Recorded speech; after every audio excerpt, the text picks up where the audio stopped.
Eu sou Fabiane, como o João Paulo já mencionou. Queria dizer que eu estou muito feliz por estar aqui nessa noite, e agradeço imensamente o convite do Centro Espírita Bezerra Menezes, de Gianópolis, para que nós pudéssemos estar juntos aqui nessa quinta-feira. Assim, me estimulando, né, a estudar um pouco mais o Evangelho, para compartilhar com vocês as reflexões que fiz. Então, esse tema, né, cuidar do corpo e do espírito, corresponde ao último item desse capítulo 17, intitulado Sede Perfeitos. Então, neste capítulo, Kardec coloca muitas coisas importantes para nós, né? E ele começa exatamente falando dos caracteres da perfeição. E aí, ele diz que a perfeição, a essência da perfeição é a caridade. E todo o texto, né, tanto de Kardec quanto as instruções dos Espíritos, que vem logo em seguida, trata de nos contar sobre o caminho para alcançar essa perfeição.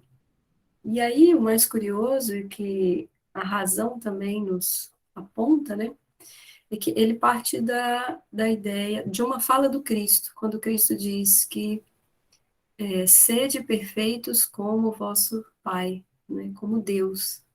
E aí a razão nos chama a perceber que, na verdade, nós não podemos considerar isso ao pé da letra, né? Porque senão seríamos muitos deuses e não um Deus único. E quando a gente volta lá, né, no último item, que é o cuidar do corpo e do espírito, tem uma passagem, um pedacinho do texto que diz assim: para que ele estava falando da alma, né, do espírito, e ele diz que para que essa prisioneira viva se expanda e chegue mesmo a conceber as ilusões da liberdade, tem o corpo de estar são, disposto e forte. Então, nesse trecho, a gente compreende que o corpo precisa do espírito para se expressar. Porque senão nós teríamos somente uma massa de células, né, que é o corpo físico. E o espírito, por sua vez, precisa do corpo para aqui na Terra renascer. Sem o corpo, o espírito não pode ser palpável, né? Então, um depende do outro. E é por isso que o objetivo desse item é chamar a nossa atenção para que nós consigamos encontrar um equilíbrio justo, né, entre o cuidado com o corpo e o cuidado com o espírito. E aí, eu trago uma história de Francisco de Assis para a gente começar a refletir, né? Conta que o Frei Leão era o seu confessor e o Francisco de Assis já andava muito debilitado pela idade e também por conta que ele já tinha perdido uma visão, né? A visão de um dos olhos. E ele muito doente, né? E aí o Frei Leão chega para ele e diz: Olha, eu tenho um amigo que tem um jumentinho, e esse jumentinho está adoecido. E ele não livra o jumentinho, ele continua cumprindo com as obrigações e quer que o jumentinho continue fazendo tudo. E ele açoita o jumentinho, ele maltrata o jumentinho. E o Francisco ficou, né, impactado. Que é isso? Quem que é esse que está fazendo isso? Chama ele aqui que eu quero conversar com ele. Porque não é possível que ele possa estar fazendo isso com esse animal. E aí, quando o Frei Leão diz para ele: Olha, esse meu amigo é você. Você está maltratando o seu jumentinho. O seu jumentinho é o seu corpo. Olha como você está debilitado, né? Você precisa de repouso.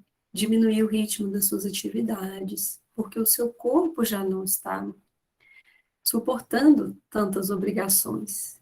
Nossa, e aí ele falou, que isso, sério, é verdade. Né? Ele caiu a ficha. Eu preciso mesmo.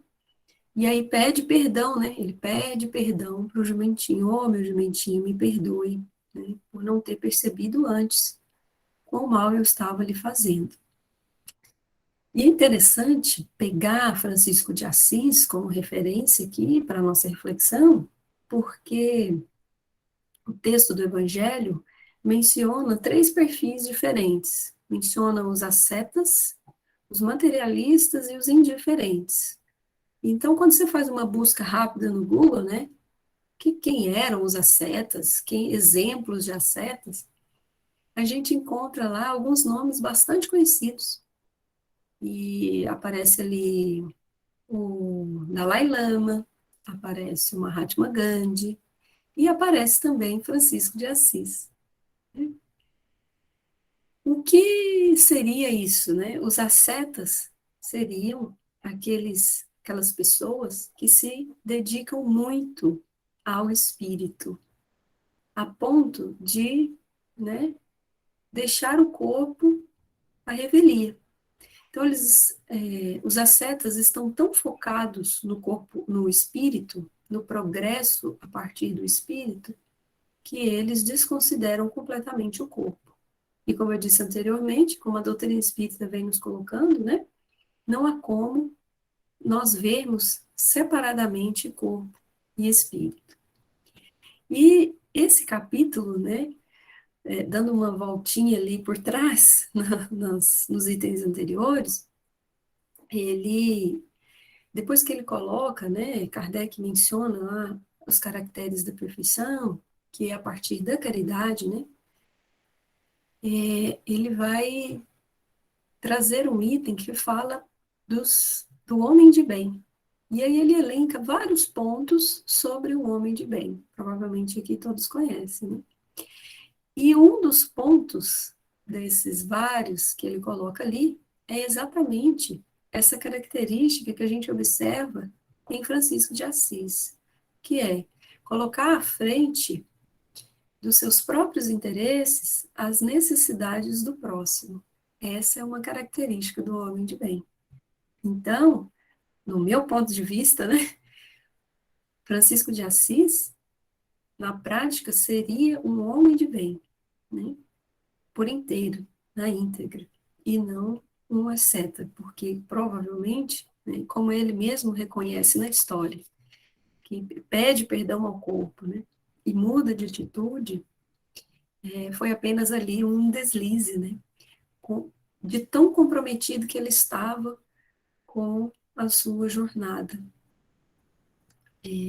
assumida no plano espiritual, de atendimento ao próximo. E assim a gente vê vários exemplos, né? Chico Xavier é um outro exemplo muito presente para nós, né? Quando, no filme mesmo de Chico, né?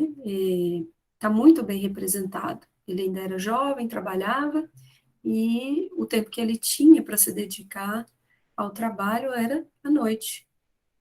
E o olho, um dos olhos, né? Ele teve problema em um dos olhos também. E ele sentia muita dor com aquilo.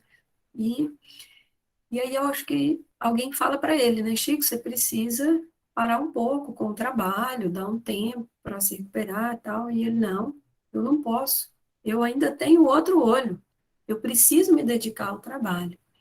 Né? Então, a gente sabe que Chico dormia poucas horas por noite, porque ele estava muito comprometido com o trabalho sumido. E ele sabia também que ele traria consolo às pessoas que ali estivessem presentes, né, a partir do seu trabalho. Então, ali era algo útil, que ia acrescentar não só para ele, como também para todos nós, que recebemos os frutos desse trabalho, né? E aí, então esses ascetas seriam, na verdade, aqueles que se deslocam da sociedade e estão mesmo vivendo uma vida que, que elimina, né, o convívio social e todos os prazeres que o mundo possa ofertar, né, o celibato, diríamos assim. E aí, o outro perfil que Jorge, o espírito protetor, coloca para nós é o perfil do materialista, né? Nós espíritas temos um conceito de materialista perfeito, né? Porque nós temos um entendimento da existência, da permanência da vida após a morte do corpo. Mas, e aí a gente classifica o materialista como aquele que não acredita na vida após a morte. Está aqui, acabou. E a gente vê que esse materialista, via de regra, prioriza muito, né, ou que está o tempo todo, as questões do mundo material. E a gente encontra vários outros conceitos além deste, né, que é o da nossa visão espiritualista. Nós temos a visão do materialismo nas artes, né, por exemplo, onde a sensualidade, a realidade da vida cotidiana é impressa ali pelo artista. Nós temos a realidade da ciência, né? A ciência considera, tudo que a ciência considera palpável, que ela pode medir, quantificar, calcular, comprovar, né? É matéria. E também temos o ponto de vista social, né? Que está muito ligado à figura de Karl Marx, com o socialismo, né? As relações de sociedade. Então, nós temos muitos pontos de vistas sobre tudo, inclusive sobre o nosso tema da noite, que é cuidar do corpo e do espírito. E aí, quando a gente pensa no materialismo, né, eu gosto, me veio, né, acho que como inspiração aí do alto, a história de André Luiz, né, a história que ele conta no livro Nosso Lar, que é a primeira experiência dele após o desencarne do corpo físico. Então, depois que ele passa por todo aquele período de umbral, né, ele faz esse relato nos primeiros capítulos do livro, depois que ele passa por esse período ali de sofrimento, né, que ele cai em si, que ele pede ajuda, ele é levado para um hospital. E aí, nesse hospital, eu acredito que quem não tenha lido o livro deve ter visto o filme, né, ou as duas coisas. Quando ele é levado para o hospital, ele recebe a visita de um enfermeiro. E o enfermeiro vai examinar o corpo dele e tudo, e, e diz, nossa, que pena, né? Você desencarnou por suicídio. E ele fica cabulado com aquilo, né? Como que eu desencarnei por suicídio? Eu passei 4 meses lutando no hospital para conseguir sobreviver e não consegui, né? Eu desencarnei.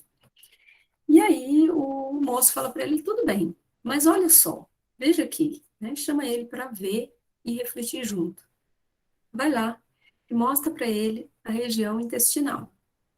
E aí diz assim, eu vou ler para não perder em nada, para vocês não perderem nada. Ele diz assim, a oclusão derivava de elementos cancerosos, e estes, por sua vez, de algumas leviandades do meu estimado irmão no campo da sífilis. A moléstia talvez não assumisse características tão graves se o seu procedimento mental no planeta estivesse enquadrado nos princípios da França. Então, ele está mostrando que na região do intestino, André Luiz desenvolveu câncer. E que esse câncer decorre da sífilis que ele conquistou durante a vida na Terra. E aí ele diz mais, ele diz que esse mal talvez tenha piorado por conta, vamos dizer assim, do egoísmo e do mau humor que André Luiz insistia em permanecer, cultivar, né? Ele foi bem gentil aqui, né? Você não usou dos princípios da fraternidade e da temperança. Aí ele continua, diz, entretanto, seu modo especial de conviver, muitas vezes exasperado e sombrio, captava destruidoras vibrações naqueles que o ouviam. Nunca imaginou que a cólera fosse manancial de forças negativas para nós mesmos? A ausência de autodomínio, A inadvertência no trato com os semelhantes, aos quais muitas vezes ofendeu sem refletir, conduziam-no frequentemente à esfera dos seres doentes e inferiores. Tal circunstância agravou de muito o seu estado físico. Então, a gente sabe, né, Joana conta, Kardec conta, né, as obras complementares reforçam e exemplificam, né, na verdade. Então, o perispírito, o espírito e o perispírito vão dar, vão trazer para essa nova existência no corpo físico as experiências adquiridas nas existências anteriores. Disso nós sabemos, né? E aí, por conta dessas experiências muitas vezes perturbadoras que nós trazemos, elas influenciam diretamente o nosso corpo físico. No caso de André Luiz, isso acontece com todos nós, né? Embora tudo seja muito planejado, né? Muito calculado, muito bem desenhado, como o próprio André Luiz descreve, né? Em outra obra, o quanto o preparo dos nossos órgãos são bem feitos, é bem feito, é bem elaborado, né? Então, embora, né, tudo seja muito preparado, a gente ainda traz conosco essas, esses reflexos, diríamos assim, das experiências vividas. E aí, quando a gente chega no corpo físico, ele recebe essas impressões também. No caso aqui, que ilustra, do André Luiz, o que acontece? Ele tinha já um desequilíbrio em relação à sexualidade. E aí, esse desequilíbrio trouxe para ele a sífilis. E aí, para a paz com isso, o que que houve? Como ele tinha esse desequilíbrio da sexualidade, ele acabou também fazendo um uso excessivo de bebidas alcoólicas, ao passo que também se alimentava em excesso. Então, além daquilo que ele já trazia, ele ainda encontrou novas perturbações, né? Ele foi fazendo novas escolhas que afetavam diretamente o corpo e o espírito. É muito interessante quando ele coloca essa questão da ira, né? Da cólera, né? Você imaginava que a cólera estava tranquila, né? Estava tranquilo ser colérico o tempo todo? Quando a gente é colérico e despeja nas pessoas, né? Quando a gente traz aquela ideia do eu não levo desaforo para casa, comigo eu resolvo na hora, nós somos muito bélicos, né? Às vezes, não para os outros, né? Quando é para resolver uma questão das outras pessoas, a gente tem até uma atitude muito pacífica, vai lá, resolve e tal. Mas quando a questão se refere a nós, a gente tende, né? Nós perdemos o autodomínio, né? E perdemos a linha e queremos resolver na hora. Então, ele coloca que quando isso acontece, essas pessoas que são ofendidas, e algumas vezes até humilhadas, elas emanam energias negativas na nossa direção. E como nós já estamos vibrando na mesma sintonia, nós recebemos essas influências. E isso traz prejuízos para o nosso corpo. Mais na frente, ele ainda coloca, né? Já observou, meu amigo, que seu fígado foi maltratado pela sua própria ação, que os rins foram esquecidos com terrível menosprezo às dádivas sagradas? Nossa, o André Luiz fica muito envergonhado, né? E entristecido, porque ele conta, logo na frente, que para ele, só era, ele só não devia fazer aquilo que estava no Código Penal, né? Aquilo que vinha no código que rege a sociedade. O que não estava ali, ixi, ele podia fazer de tudo. E aí ele fica decepcionado, né? Então, aquela época também não se sabia, né? Ou pouco se falava sobre a vida além da morte. E o André Luiz desconhecia, né? Então, ele teve que enfrentar as dificuldades ali de reconhecer o quanto tempo foi perdido, quanto o corpo foi maltratado, né? Talvez por ignorância ou por mesmo livre-arbítrio, diríamos assim, né? E aí, o nosso capítulo, ele fala dessa busca pela perfeição, tendo o próximo como a ponte, né? Em vários pontos do capítulo, ele coloca que o próximo é a nossa ponte. E todas as características do homem de bem estão sempre relacionadas com o próximo, né? Ele coloca, inclusive, que o homem que cumpre o seu dever ama a Deus mais do que as criaturas, e ama as criaturas mais do que a si mesmo. Então, nessa perspectiva, nós precisamos voltar os olhares para nós, tanto do ponto de vista físico, quanto do ponto de vista espiritual.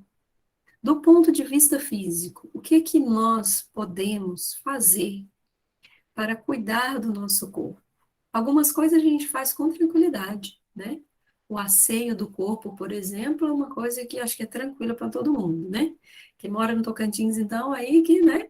Banhos, muitos banhos, porque o calor é imenso. Mas nós precisamos pensar para além das coisas básicas, né? Ou como nós temos feito essas atividades básicas. Por exemplo, a alimentação, né? Não é difícil perceber que muitos de nós tendemos para aqueles alimentos que às vezes são mais gordurosos, mais doces, menos nutritivos, né? Que vão, de algum modo, alterar os nossos índices, né? De triglicerídeos, de glicose no sangue e tudo mais. Será que nós precisamos mesmo consumir com tanto excesso esses alimentos? O quanto de alimento nutritivo, alimento de verdade nós estamos consumindo, né? Como é que é? Descascar mais e abrir menos embalagens, né? É preciso nós pensarmos sobre isso. Eu lembro muito de Jesus, né?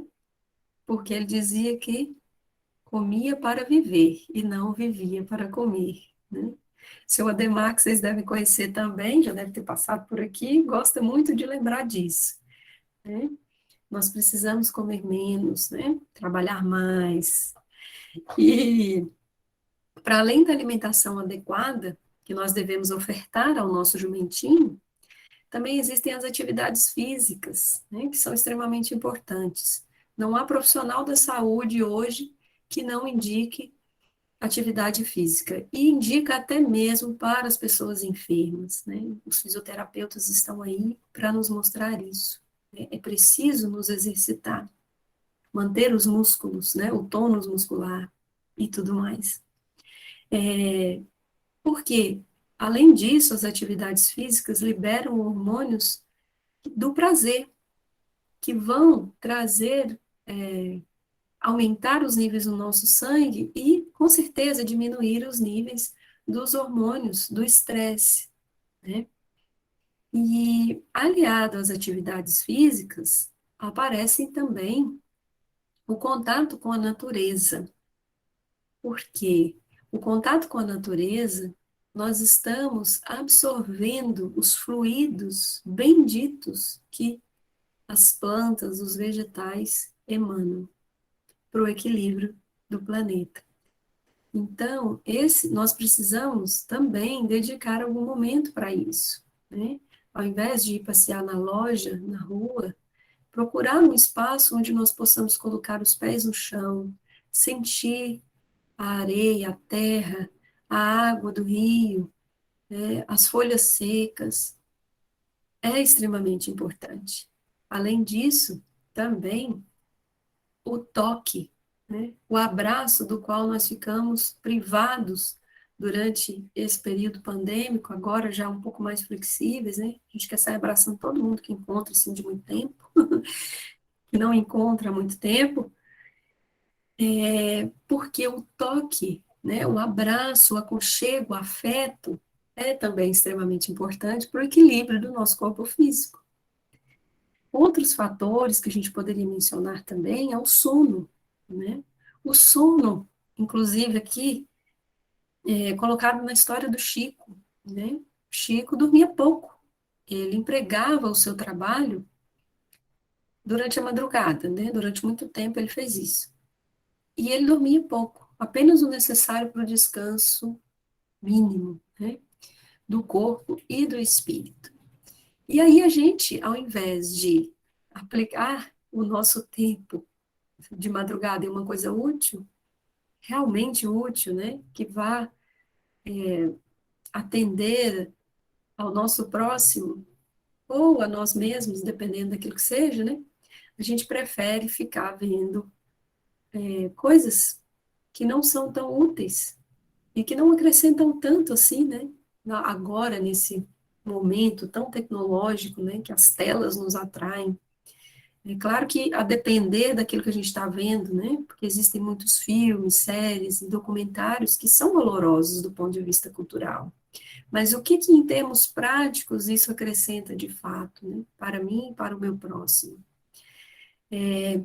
Por isso que no começo eu falei, né? Precisa encontrar um equilíbrio aí.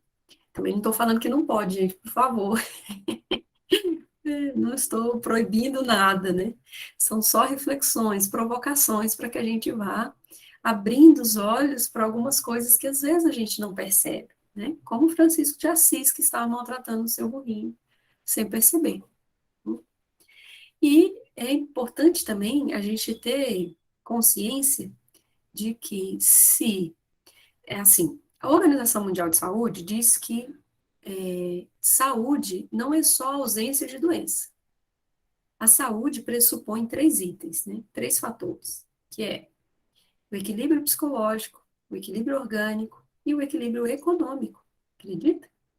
Então, esse fator social, econômico, né, o contexto em que nós estamos vivendo, influencia diretamente no nosso psicológico, que influencia diretamente no nosso corpo físico. Então, a saúde, ela pressupõe o equilíbrio, né, o funcionamento perfeito na dinâmica dessas três coisas. Então, se uma dessas coisas está comprometida, provavelmente nós vamos vivenciar ali um desequilíbrio. E como é que está a nossa psique, né? Como é que está o nosso espírito, a nossa mente para lidar com essas intempéries que podem surgir? Se a minha psique não está bem, se o meu psicológico está comprometido, então eu preciso buscar ajuda.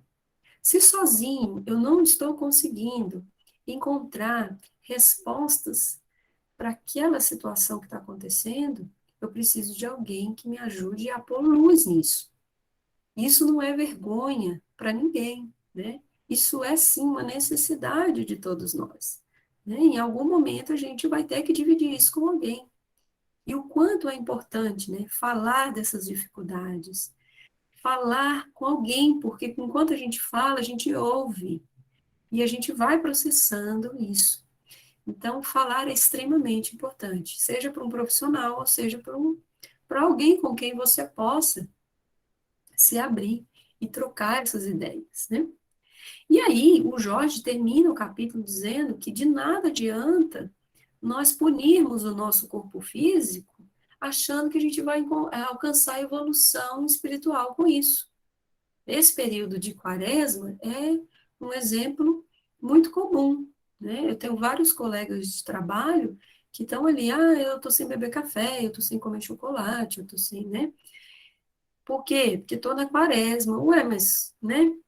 Será que, ok, tirar um alimento, né? Algo que você goste muito de consumir, mas e se eu passasse a cada 40 dias do ano, trocar, observar algo que estou fazendo que não é positivo e deixar de fazer? Por exemplo, reclamar do marido. Olha, gente, essa é uma boa ideia.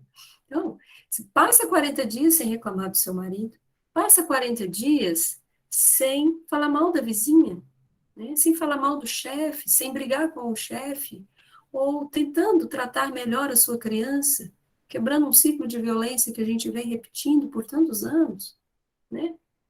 Vamos tentar fazer essa quaresma durante o ano todo, mas não trocando alimentos, trocando atitudes, né? Essa é uma ótima. Porque ele fala lá, né, que a perfeição está nas reformas que nós fazemos passar o nosso espírito e não o nosso corpo, né? E, e aí também é preciso pensar como que a gente vai cuidar desse espírito. Ah, Fabiane, isso para mim é tranquilo, eu estou tranquila, eu sei que cuidar do espírito é fazer oração, fazer evangelho online, ir na casa espírita, ouvir boas músicas, né? Ou assistir bons programas de televisão e filmes e tudo mais. Ah, eu acho que eu estou cuidando do espírito. Estou me dedicando a alguém que precisa muito de uma ajuda. Isso é cuidar do espírito. Isso é mesmo cuidar do espírito, né? Eu acho que para o espírita isso está muito claro, né? Porque o evangelho vem desde o começo até o final dizendo que a caridade é a essência da perfeição. Sem caridade a gente não chega no céu, né? E que o próximo é a ponte. Só que nós também precisamos olhar um pouquinho para dentro e cuidar de nós. É certo que quando nós nos dedicamos ao próximo, nós estamos esquecendo também um pouco das nossas dificuldades e nos reconfortando, produzindo também hormônios do prazer, hormônios positivos, né? Serotonina, endorfina e tudo mais. Mas é preciso olhar para nós, partindo da ideia do autoconhecimento, que Sócrates já dizia, né? Conhece-te a ti mesmo. Platão reforçou, Kardec trouxe para nós, na introdução do Livro dos Espíritos e depois um pouco mais à frente, desculpa, de O Evangelho. Então, nós precisamos olhar para dentro. É o autoconhecimento, é nos conhecer. Por que que em determinadas situações nós estamos agindo com tanta ira, né? Com tanta cólera? Por que que determinada atitude de alguém me incomodou tanto, né? A ponto de me deixar triste, melancólico? A gente precisa ir anotando isso, né? Seguindo a proposta de Santo Agostinho, que diz que seria bom que nós anotássemos no final do dia aquilo que nos ocorreu. Cada vez que a gente vai anotando e percebendo por que que algo nos incomoda, por que que reagimos daquela maneira, nós estamos dando os primeiros passos para o autoconhecimento. E aí, de novo, né?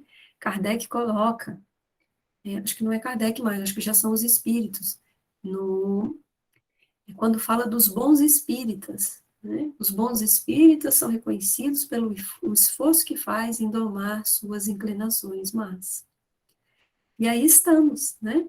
Nos reconhecendo, olhando para dentro de nós. Porque é que quando alguém diz que você é egoísta, você fica bravo e fala que egoísta você não é, não. Né? A gente fala muito isso. Você é muito egoísta, você reclama demais. Não, eu não. Quem reclama é você, quem é egoísta é você. Nós precisamos, então, reconhecer as nossas dificuldades, as nossas sombras, trazê-las para a nossa consciência e dizer, opa, você existe, como é que nós vamos resolver isso? Né? O que é que eu posso fazer da agora para frente para mudar isso? Eu não vou acordar amanhã pronto, mas amanhã, hoje mesmo, daqui a pouco, eu já posso dar o primeiro passo. Né? Então, a primeira coisa é perceber. A segunda coisa é aceitar. Aceitar essa dificuldade que ainda trazemos. E aí a gente vai para a reflexão e começa a tomar decisões. Quando a gente decide, logo em seguida a gente age, né? Então, perceber, aceitar, refletir, tomar decisões e, de fato, agir. Esse é o caminho, né?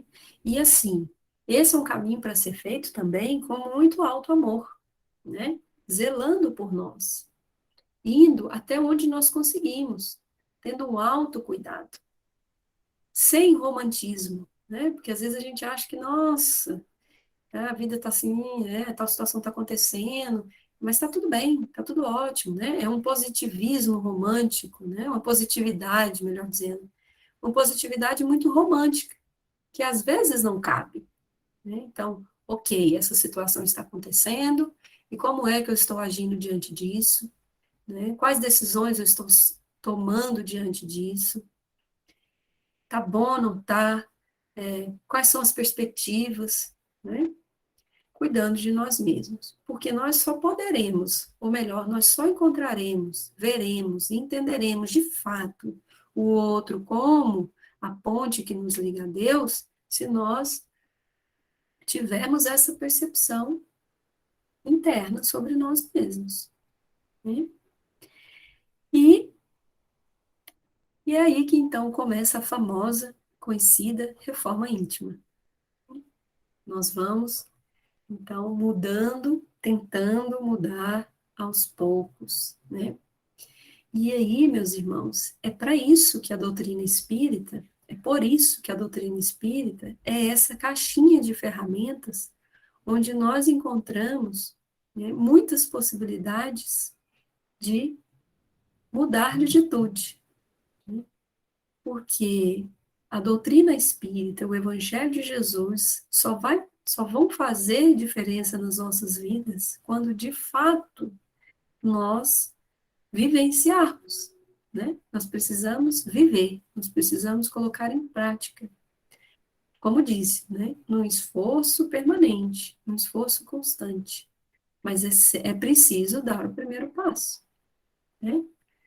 Então, eu encerro a reflexão da noite deixando isso, né, para nós, essa mensagem de que nós possamos ter bom ânimo e nos fortalecer nessa conexão com os bons espíritos, através da prece, através do evangelho no lar, cuidando do nosso próximo, nos dedicando ao próximo e tendo sempre esse olhar sensível para nós mesmos, né? Buscando nos autoconhecer, nos autoamar, para então sermos o próximo ser essa ponte que nos vai levar a Deus.